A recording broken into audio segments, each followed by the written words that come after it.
এরে মুসলমান ভাই আমার, আল্লাহর নবী সাল্লাল্লাহু আলাইহি ওয়াসাল্লাম জমিনে আসার 6 মাস পূর্বেই আল্লাহ তাআলা তার পিতৃস্নেহ তুলে নিয়েছেন। এখনো দুনিয়াতেই আসেন নাই, আমার নবী ইতিম হয়ে গেলেন। আমার নবী ইতিম হয়ে গেলেন। দুনিয়ায় চোখ খোলার পরে আমার নবীর বাবা নাই, পিতার ছায়া নাই, অভিভাবক শূন্য। আল্লাহর নবী সাল্লাল্লাহু আলাইহি ওয়াসাল্লাম দাদা আব্দুল মুত্তালিবের কাছে বড় হয়। আব্দুল মুত্তালিবও একটা সময় চলে যায়। আবু তালেব তাকে কোলে পিঠে করে মানুষ করতেছে, অভিভাবকত্বের দায়িত্ব গ্রহণ করেছে। এদিকে নবীজির বয়স যখন 25-এর কোটা পেরিল, তখনই হযরতে আম্মা জান খাদিজা রাদিয়াল্লাহু তাআলা আনহা নবীজির চরিত্রের মাধুরীর প্রতি আকৃষ্ট হয়ে হযরতে খাদিজা রাদিয়াল্লাহু তাআলা আনহার মতো প্রভাবশালী মহিলা নবীজিকে নিজের স্বামী হিসেবে গ্রহণ করে নিয়েছেন। কৌনাইন কা মুখতার খুদা তুমকো বানায়া, कौनैन का मुख्तार खुदा तुमको बनाया, उम्मत की नगहबान खुदा तुमको बनाया, उम्मत की नगहबान खुदा तुमको बनाया। या रब मेरी आँखों में समा जाए मदीना, या रब मेरी आँखों में समा जाए मदीना, मुद्दत से मेरा दिल में तमन्ना ये मदीना, मुद्दत से मेरा दिल में तमन्ना ये मदीना। तलवार बकट हो के निकल मैदान आसीर,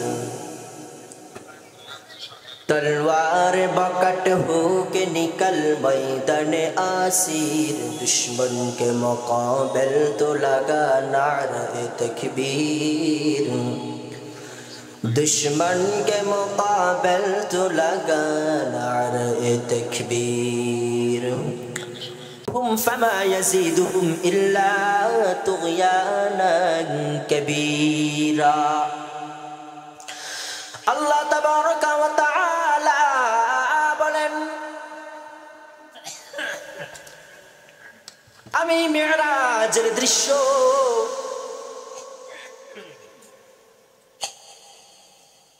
দেখিয়েছি নবীকে, এবং কোরআনের ভেতরে অভিশপ্ত গাছের বর্ণনা দিয়েছি। এই দুটো বিষয় আমি করেছি। 1 নাম্বার হলো মিরাজের দৃশ্য, 2 নাম্বার হলো কোরআনের ভেতরে অভিশপ্ত বৃক্ষের বর্ণনা আমি আল্লাহ দিয়েছি। বলে কেন দিয়েছি? ইল্লা ফিতনাতাল লিন্নাস,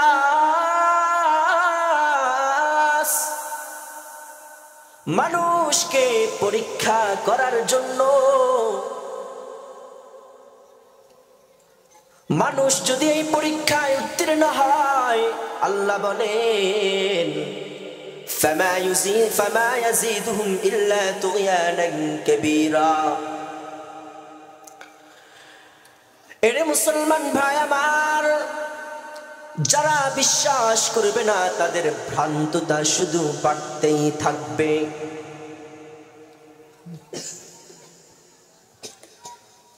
অর্থাৎ আল্লাহ তাআলা 2টা বিষয়ের বর্ণনা দিয়েছেন। এক হলো মিরাজের ঘটনার বয়ান।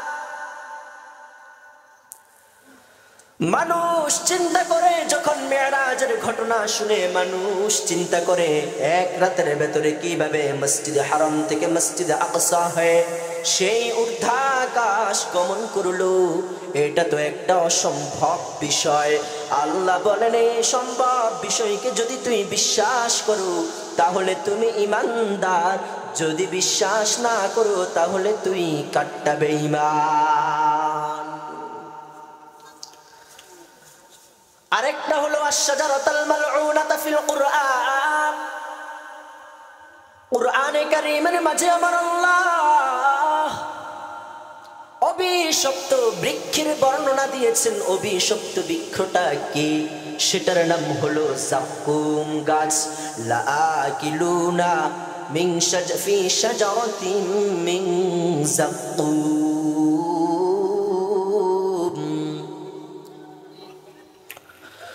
আল্লাহ তাবারাকা ওয়া তাআলা যাক্কুম বৃক্ষ জাহান্নামে আল্লাহ রেখে দিয়েছেন। মানুষের এটা বিশ্বাস হয় না, কারণ জাহান্নাম হলো আগুনের স্থান।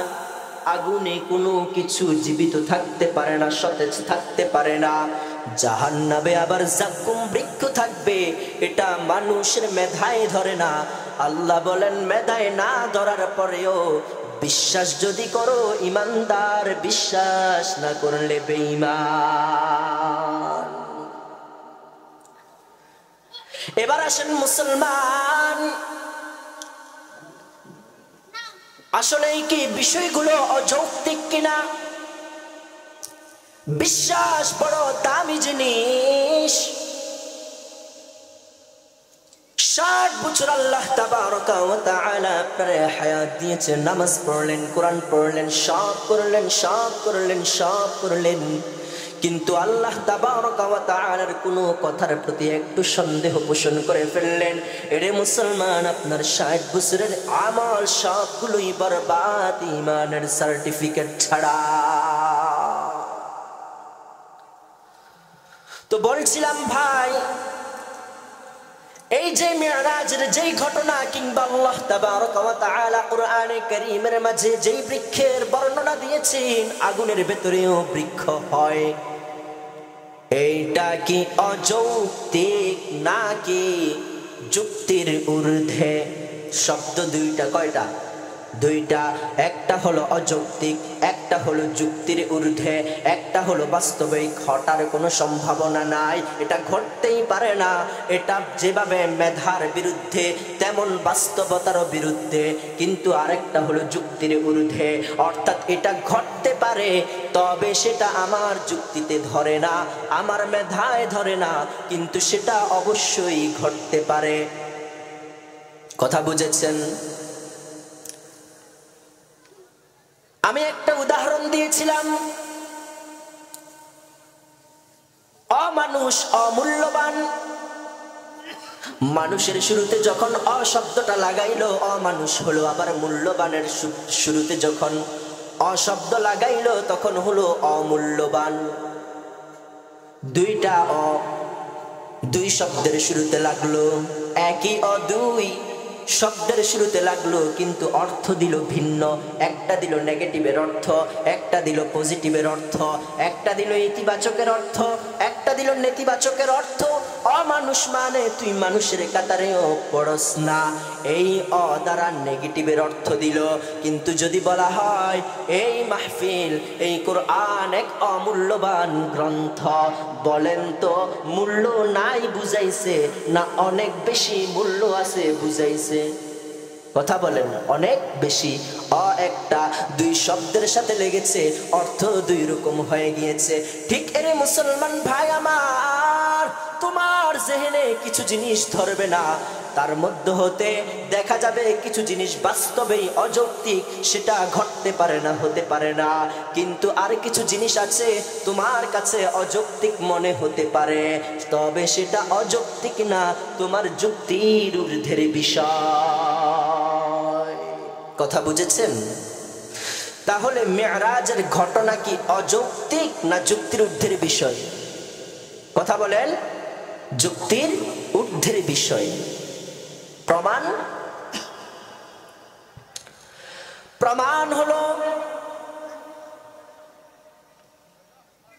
এরে মুসলমান ভাই আমার, আল্লাহ তাবারকা ওয়া তাআলা কুরআনে কারীমের মাঝে বলেন, প্রমাণগুলো আমি আস্তে আস্তে দিচ্ছি, কোরআন থেকে শুরু করি। সুবহানাল্লাযী আসরা বিআবদিহি, আল্লাহ তাআলা তিনটা স্টেপে আপনাকে মেরাজের ঘটনা বিশ্বাস করাচ্ছে। কয়টা স্টেপ? তিনটা। প্রথম নাম্বার শব্দ, প্রথম স্টেপ সুবহান। ওই সত্তা পবিত্র। এবার আসেন, আল্লাহ পবিত্র শব্দ দিয়ে কেন শুরু করলেন?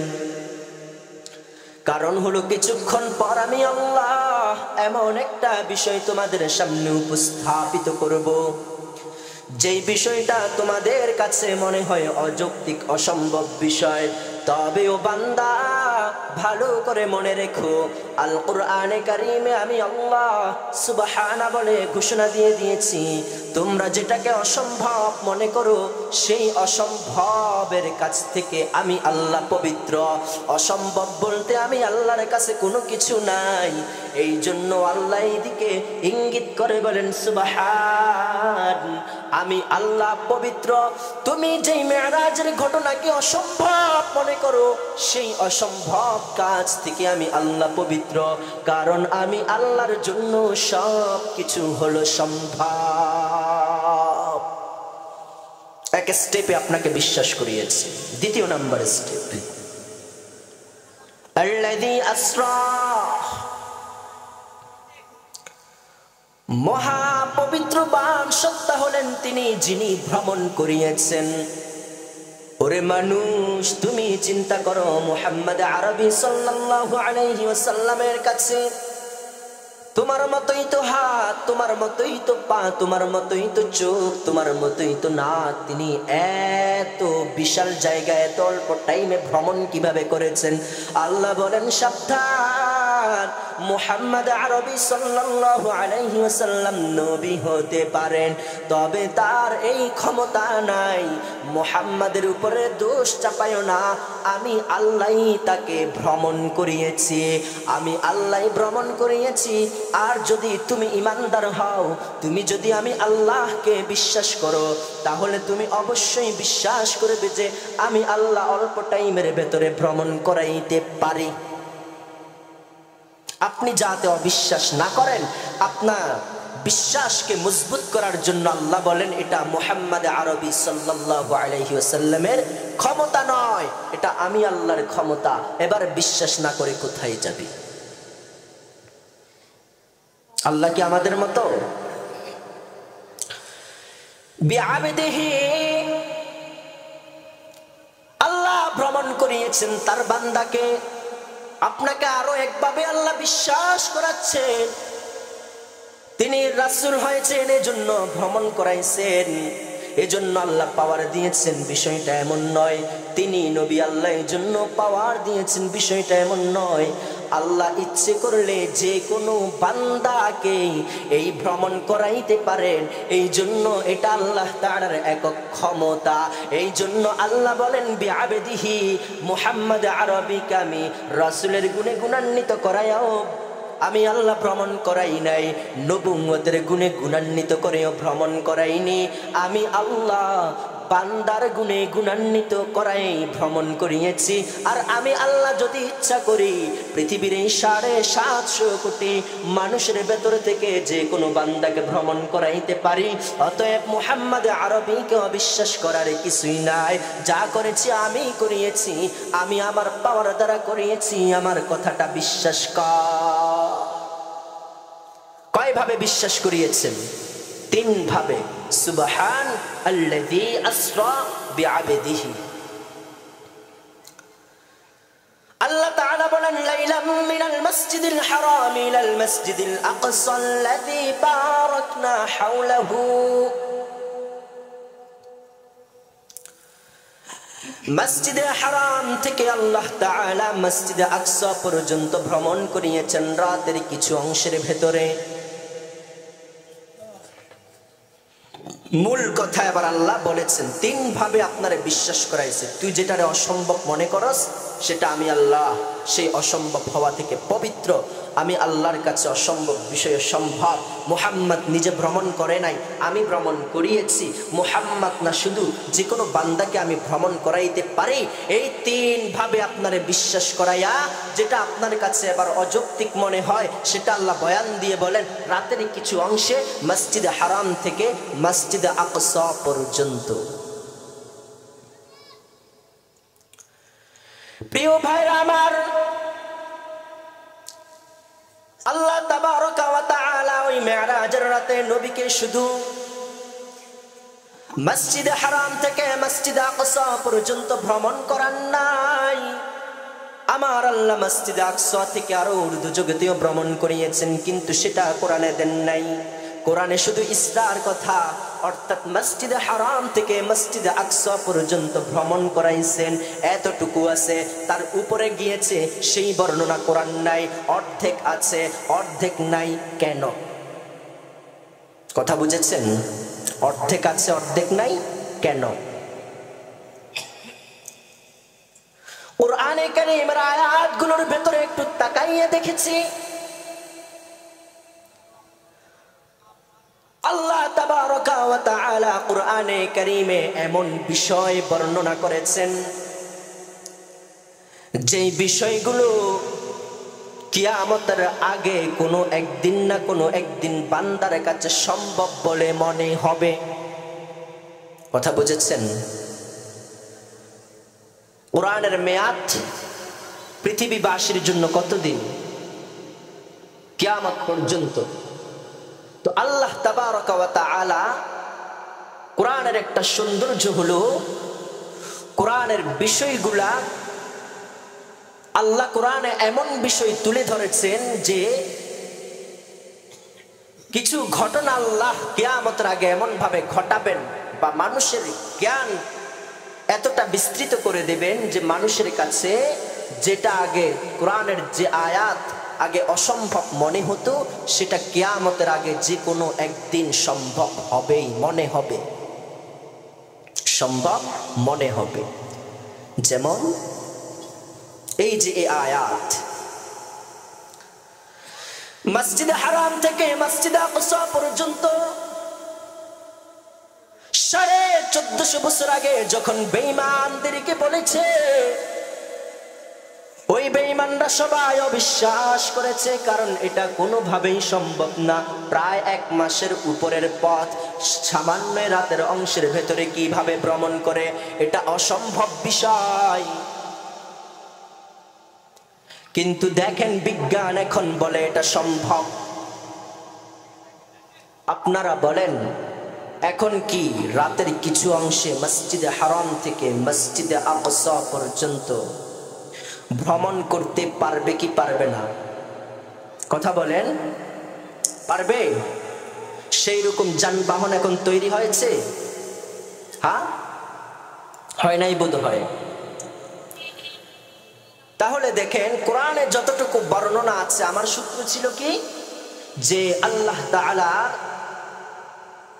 কোরআনের আয়াতগুলো কিয়ামতের আগে কোনো না কোনো ভাবে মানুষের কাছে আগে যেটা অসম্ভব মনে হতো, সেটা এক সময় মানুষের কাছে সম্ভব মনে হবে।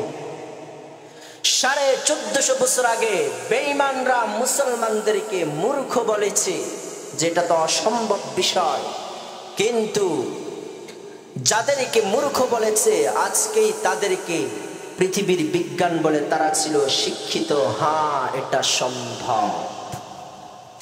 এজন্য আমার আরেকটা সূত্র আছে, পৃথিবীতে জ্ঞান বিজ্ঞান যত উন্নত হবে ইসলাম ততটা সুস্পষ্ট হবে। বলেন সুবহানাল্লাহ। আপনাদেরকে প্রমাণ দেব, পৃথিবীর জ্ঞান বিজ্ঞান যত উন্নত হবে ইসলাম ধর্ম ততটা সুস্পষ্ট হবে। পৃথিবীর ইতিহাসে 4200+ ধর্ম আছে, 4000+ রিলিজিয়ন। এই 4200 ধর্মের ভেতরে বিজ্ঞানের মাপকাঠিতে যেটাকেই ধরেছে সেটাই নাকচ হয়ে গিয়েছে। একমাত্র আল কোরআনকে যখন বিজ্ঞানের মুখোমুখি করে দাঁড় করালো, এরা বলে কি বলেন, অ্যাডভান্স লেভেলের সায়েন্স দেখি এই কোরআনের ভেতরে। সুবহানাল্লাহ। তো 1450 বছর আগে যারা মসজিদে হারাম থেকে মসজিদে আকসা এই পথটাকে ভ্রমণ করেছে, এটা যে বিশ্বাস করবে তাকে মূর্খ বলতো। জ্ঞান বিজ্ঞানের অগ্রগতির কারণে আজকে যারা এই কথা বিশ্বাস করবে না, যদি কেউ বলে আমি গতকালকে রাতে মসজিদে হারাম থেকে মসজিদে আকসায় বিমানে করে গিয়ে আবার চলে এসেছি, এটা যদি এখন কেউ বিশ্বাস না করে তাহলে তাকে পাগল বলবি। কার মুআজিজা? কোরআনের। কার? যেটাকে আগে বিশ্বাস করলে পাগল বলতো, কোরআন এমন এক মুআজিজ গ্রন্থ যে এখন যদি আপনি ওই কথা বিশ্বাস না করেন আপনারে পাগল বলবে। সুবহানাল্লাহ। এরে মুসলমান ভাই আমার, এবার আপনাদেরকে বলি,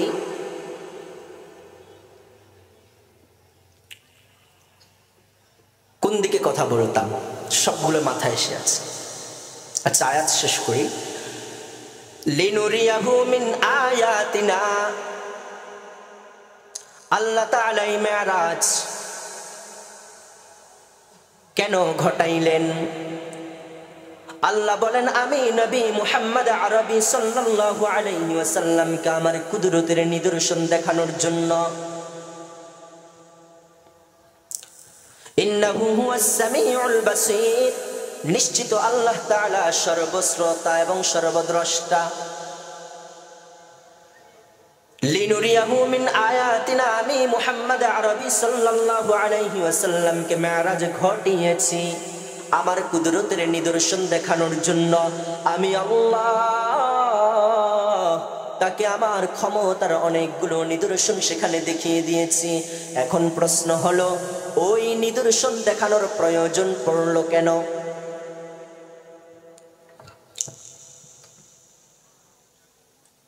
আল্লাহ তাবারকা ওয়া তাআলা পৃথিবীর সর্বপ্রথম মানুষ হযরতে আদম আলাইহিস সালাতু ওয়াস সালামকে সৃষ্টি করে জান্নাতে রেখে দিয়ে আল্লাহ জান্নাত দেখিয়েছেন, আল্লাহর কুদরতের নিদর্শন দেখিয়েছেন। আমাদের আদি পিতা আদম আলাইহিস সালামকে দেখিয়েছেন, বাবা বলেছে আমরা বিশ্বাস করেছি, হ্যাঁ এটা আছে। জান্নাত দেখিয়েছে, বাবা বলেছে, সন্তানরা বিশ্বাস করে নিয়েছে। পৃথিবীর সর্বশেষ মেসেঞ্জার মুহাম্মদ আরবি সাল্লাল্লাহু আলাইহি ওয়াসাল্লামকেও আল্লাহ দেখিয়ে দিয়েছেন। অনেকগুলো হিকমত আছে, তার মধ্যে হতে একটা হিকমত হলো পৃথিবীবাসীর কাছে এমন একটা যুগ আসবে, কিয়ামতের আগের যুগটা মানুষ বিভিন্ন পাপাচারের দিকে নিমজ্জিত হয়ে যাবে। মানুষ জ্ঞান বিজ্ঞানে এত বেশি উন্নত হয়ে যাবে, মানুষ এতটা আধুনিক হয়ে যাবে যে মানুষ ধর্মকে বিশ্বাস করাও এক ধরনের বোকামি মনে করবে।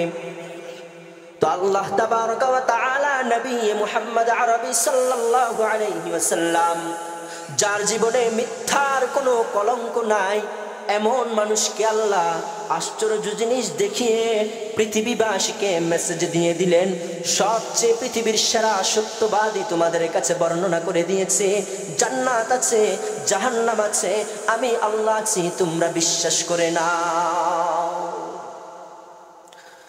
এই হলো এক হিকমত। দ্বিতীয় নাম্বার হিকমত, যেটা সব ইসলামিক স্কলারই প্রায় বলেন, সেটা হলো নবীজিকে সান্ত্বনা দেওয়ার জন্য আল্লাহ মিরাজের ঘটনা ঘটিয়েছেন। কি দেওয়ার জন্য? সান্ত্বনা। নবীজিকে সান্ত্বনা দেওয়ার প্রয়োজন কেন হলো? প্রশ্ন। নবী আকরাম সাল্লাল্লাহু আলাইহি ওয়াসাল্লামকে সান্ত্বনা দেওয়ার প্রয়োজন কেন হলো? কারণ আমার নবীর জীবনী যদি দেখেন, দেখবেন শুধু কষ্ট আর কষ্ট, কষ্ট আর কষ্ট, কষ্ট আর কষ্ট। শিক্ষা নিবিড় যুবক, জীবনে যদি কোনোদিন সফল হতে চাও, সেখানে কষ্টের বীজ বপন করে দাও। আমার নবীও কষ্ট করেছে। আজও 1450 বছর আগের নবীজির জীবনের কাহিনী পড়ে বেঈমান গবেষক, বিজ্ঞানী, বড় বড় সেলিব্রিটি, খেলোয়াড়, গায়ক, নায়ক সব একাধারে এখনো পর্যন্ত মুসলমান হয়ে যায়। সুবহানাল্লাহ। কষ্টের ফল। আল্লাহর নবী হাদিসে বলেন, এই ইসলাম একদিন মানুষের ঘরে ঘরে ঘরে ঘরে পৌঁছে যাবে। ইসলাম ধর্মের আগে কত ধর্ম পৃথিবীতে প্রতিষ্ঠিত হয়েছে, আপনি আর আমি ঠিক করে 10টা ধর্মের নাম জানি না।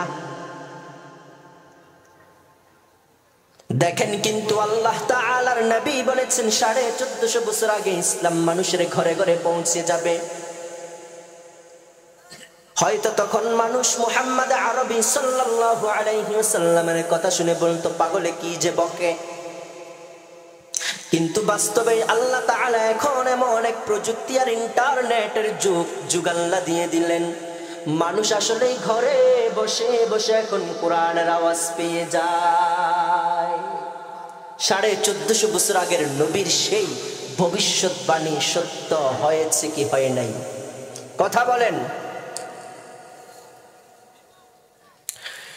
এরে মুসলমান ভাই আমার, আল্লাহর নবী সাল্লাল্লাহু আলাইহি ওয়াসাল্লাম জমিনে আসার 6 মাস পূর্বেই আল্লাহ তাআলা তার পিতৃস্নেহ তুলে নিয়েছেন। এখনো দুনিয়াতেই আসেন নাই, আমার নবী ইতিম হয়ে গেলেন।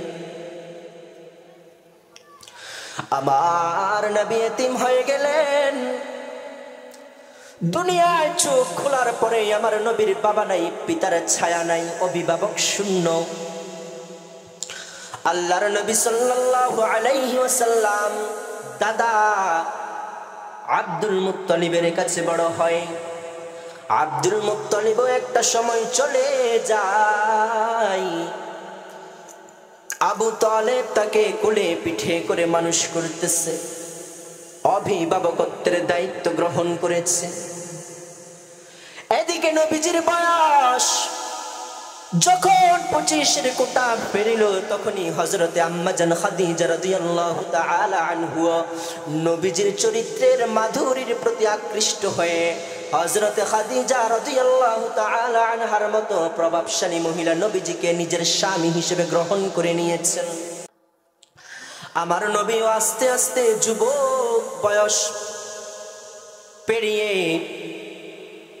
40-এর কোঠায় পৌঁছলেন। এবার নবীজির উপর অর্পিত হলো আরেকটি দায়িত্ব, কিন্তু এই দায়িত্ব নবীজি পালন করতে গেলেই যত সব কষ্ট নবীজির সামনে চলে আসলো। বেঈমানের দল বিভিন্ন ভাবে আমার নবীজিকে কষ্ট দেয়। কেউ বলে পাগল, কেউ বলে মাথা খারাপ হয়ে গিয়েছে, কেউ বলে জাদু, কেউ বলে মুহাম্মদ নারীর লোভে এমন করে, কেউ বলে মুহাম্মদ সম্পদের লোভে এমন করে। বিভিন্ন ভাবে নবীকে নির্যাতন, কথা দিয়ে নির্যাতন, শারীরিক ভাবে নির্যাতন। নবীজি আল্লাহর জন্য কাবার চত্বরে নামাজ পড়ে, বেঈমানের দল মাথার উপরে উটের নাড়ি বুড়ি, বকরির নাড়ি বুড়ি, গোবর ইত্যাদি নবীজির মাথার উপরে দিয়ে দিত। বেঈমান কখনো পাথরে দিয়ে আঘাত করার চেষ্টা করত, বেঈমান কখনো কাঁটা বিছিয়ে দিত। নবীজির কোনো দোষ ছিল না, দোষ একটাই ছিল, ওয়াবুদুল্লাহ ওয়াহদাহু, এক আল্লাহর ইবাদত করো, এক আল্লাহর ইবাদত করো।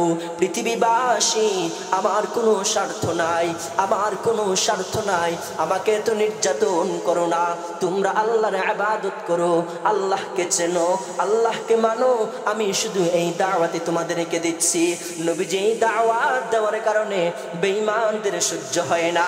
ওই বেঈমানরা কোনোদিন নবীজিকে খাবার দিয়ে কষ্ট দিত, কোনোদিন কথা দিয়ে কষ্ট দিত, কখনো আঘাত দিয়ে কষ্ট দিত। আবু তালেবের কাছে বিচার দে বেঈমান, ও আবু তালেব, তোমার ভাতিজারে একটু ডাক দাও।